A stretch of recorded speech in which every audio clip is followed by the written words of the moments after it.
¿Cuál es el posicionamiento que vos tendrías hoy en activos financieros? Sí, ahí, bueno, podemos dividirlo en tres, digamos. Podemos hablar de los activos en pesos, si querés ahí hablamos de LEVAC, de BADLAR y de bonos ajustables por ser. Tenemos los bonos en dólares y tenemos las acciones. Los tres tienen lógicas distintas. El primero, hablemos primero un poco de la tasa en pesos. Una de las consecuencias que tiene el acuerdo con el fondo es una tasa real de equilibrio de la economía más baja. O sea, si yo creo que digamos, hay un sendero de desinflación que hoy es muchísimo más creíble. Las tasas de interés reales, cuando vos miras la curva de SER, por ejemplo, las tasas de interés reales hoy son muy altas. Estamos hablando de arriba del 6,5, 7%. Y esa no es una tasa, digamos, que sea razonable hoy para Argentina cuando vos mirás, por ejemplo, las tasas en dólares.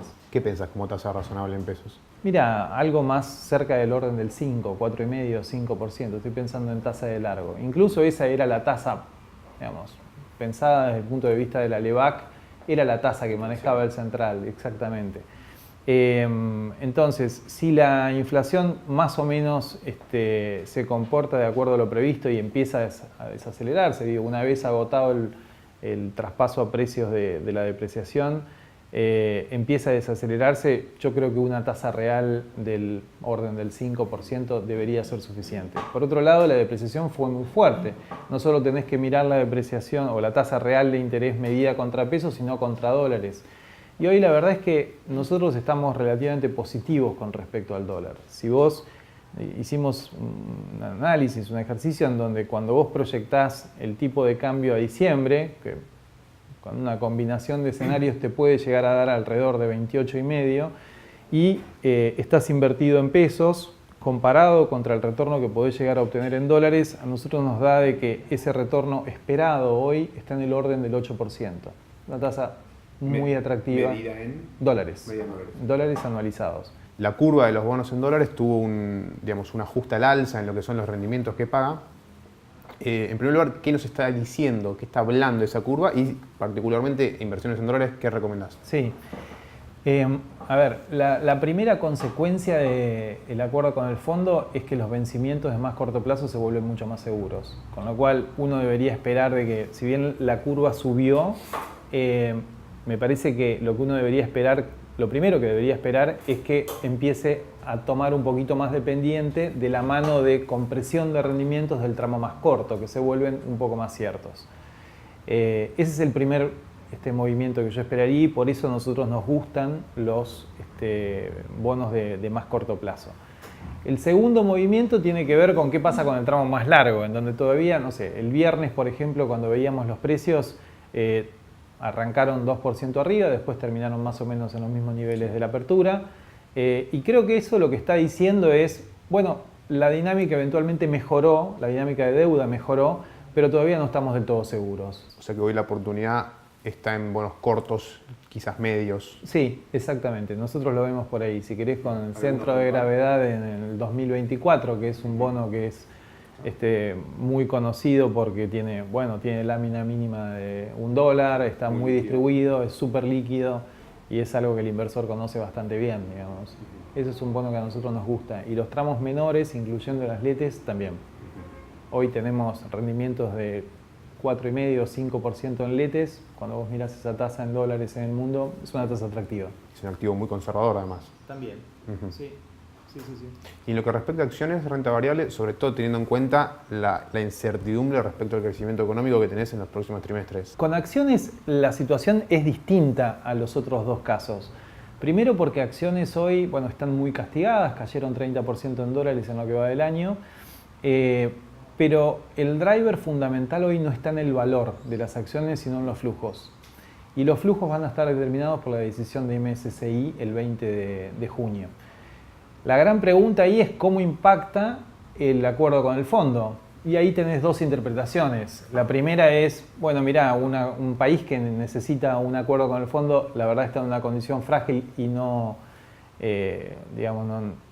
tiene sentido o no hizo mérito suficiente como para ser reclasificado. De todos modos, la reclasificación es de frontera emergente, tampoco es que vamos a estar jugando en primera A. Yo creo que el impacto debería ser positivo en la medida en que, si vos recordás el año pasado, el principal cuestionamiento que tuvo MSCI fue la sostenibilidad de las políticas. Entonces, si vos pensás que el acuerdo con el fondo ayuda a extender ese horizonte, bueno, el impacto debería ser positivo. Entonces, ¿deberíamos ver una revalorización en los activos? Yo creo que sí, yo creo que sí. Digo, las compañías, y vuelvo al punto inicial, cuando nosotros pensamos en Merval, pensamos en el Merval Argentina, eso tiene bastante poco que ver con la Argentina. Quiero decir, la Argentina hoy tiene un componente de construcción, de industria, de servicios, de agro.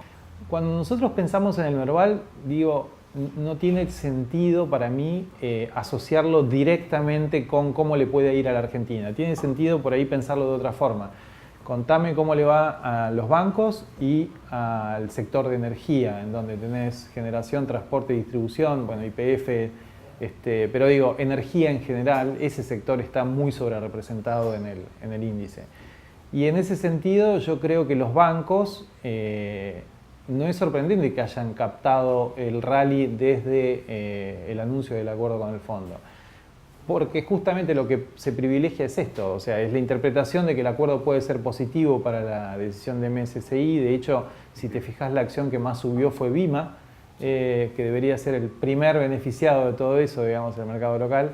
Y después, en segundo lugar, en una apuesta indirecta que va en la misma dirección, son los bancos. El resto de las compañías que yo esperaría que puedan captar ese escenario positivo serían las compañías más grandes, que son las que son susceptibles de ser incluidas en el índice. Estoy hablando de Pampa, YPF, bueno, algunos no cotizan acá, como puede llegar a ser Mercado Libre, pero digo, los sospechosos de siempre. ¿Qué puede esperarse de la industria de fondos en general ahora que quizás la zanahoria de la LEVAC ya no está al alcance del inversor minorista?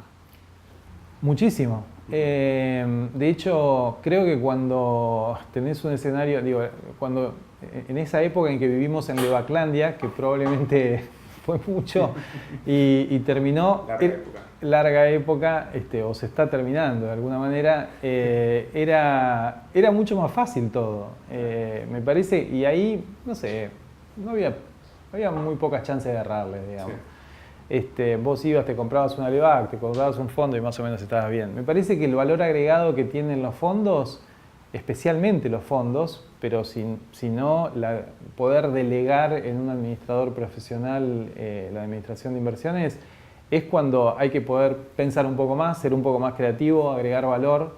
Y me parece que desde ese punto de vista la industria de fondos está parada en un momento increíble.